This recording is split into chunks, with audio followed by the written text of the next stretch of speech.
Territorial army में दुर्गा शक्ति, दुश्मनों का संहार करने वाली महिला फोर्स अब टेरिटोरियल आर्मी में दम दिखाने को तैयार है। भारत की नई ताकत की कहानी, भारत की वर्दी की सबसे बड़ी क्रांति होने वाली है।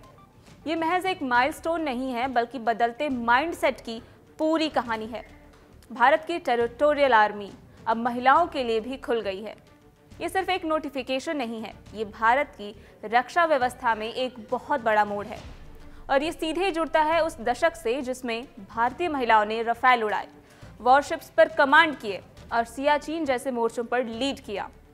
टेरिटोरियल आर्मी यानी वो फोर्स जो जरूरत पड़ने पर साधारण नागरिक से वर्दी में बदल जाती है। अब पहली बार ये पूरी फोर्स जनरल न्यूट्रल होने जा रही है।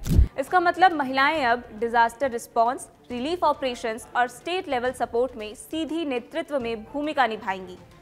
ये कोई अलग थलग कदम नहीं है, ये उसी बड़े बदलाव का हिस्सा है जिसने पिछले 10 सालों में भारत में वर्दी पहनने वाली महिलाओं की भूमिकाएं ही बदल दी। पहली बार फाइटर पायलट्स, पहली बार रफेल उड़ाने वाली महिला, पहली बार वॉरशिप्स पर महिला कमांड, पहली बार एनडीए में महिला कैडेट्स, पहली बार आर्मी एविएशन में महिला पायलट्स, पहली बार नेवी की क्रूज में बड़ी संख्या में महिलाएं, और अब टेरिटोरियल आर्मी में भी, मतलब पूरा रक्षा ढांचा अब पूरी तरह से इंक्लूसिव हो चुका है। एयरफोर्स में महिलाएं अब सिर्फ कॉकपिट में नहीं हैं, बल्कि कॉम्बैट रेडी प्लेटफॉर्म्स पर फ्लाइंग कर रही हैं। रफेल, सुखोई, मिग, हर जगह उनका ऑपरेशन रोल है। नेवी में महिलाएं अब डेक तक सीमित नहीं हैं, बल्कि लंबे मिशनों में कमांड पोस्ट संभाल रही हैं। ओशन सर्विलांस से लेकर स्ट्रैटेजिक वॉच, हर जगह उनका नेतृत्व दिखता है। आर्मी में परमानेंट कमीशन खुला, मिलिट्री पुलिस में महिलाओं की तैनाती हुई और सियाचिन जैसे बेहद कठिन इलाकों में ऑपरेशनल पोस्टिंग्स भी मिली। आर्मी में महिलाओं की एंट्री का क्या असर पड़ेगा, अब आपको ये भी बताते हैं। सबसे पहले डिजास्टर मैनेजमेंट और ग्राउंड लेवल कोऑर्डिनेशन मजबूत होगा। दूसरा, सिविल और मिलिट्री के बीच कनेक्ट आसान होगा, क्योंकि विमेन ऑफिसर से कम्युनिकेशन और पब्लिक इंटरफेस और बेहतर होता है।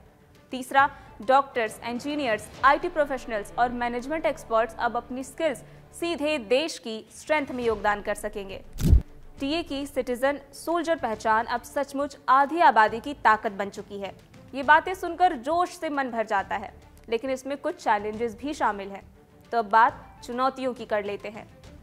ये सवाल उठते हैं कि क्या ये फील्ड मुश्किल नहीं है, क्या लॉजिस्टिक्स मुश्किल नहीं है।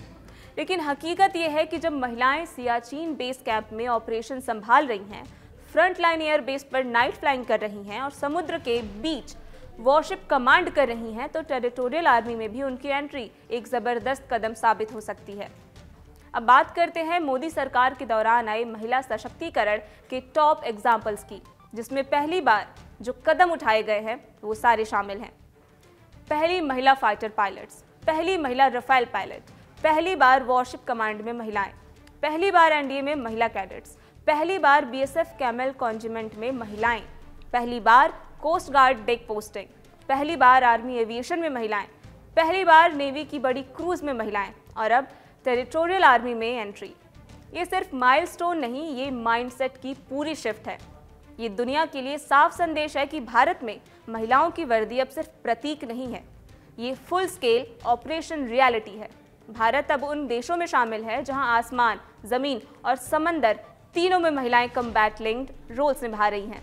और आखिर में टेरिटोरियल आर्मी में महिलाओं का प्रवेश ये बताता है कि भारत की सुरक्षा अब सिर्फ एक यूनिफॉर्म का काम नहीं है, ये नागरिकों की साझेदारी और महिलाओं की नेतृत्व क्षमता का एक नया मॉडल है। ये फैसला एक संकेत है आने वाले दशक में आसमान से लेकर समंदर तक, और अब जमीन के हर मोर्चे पर भारत की बेटियां सिर्फ शामिल नहीं होती है, बल्कि लीड भी करती हैं।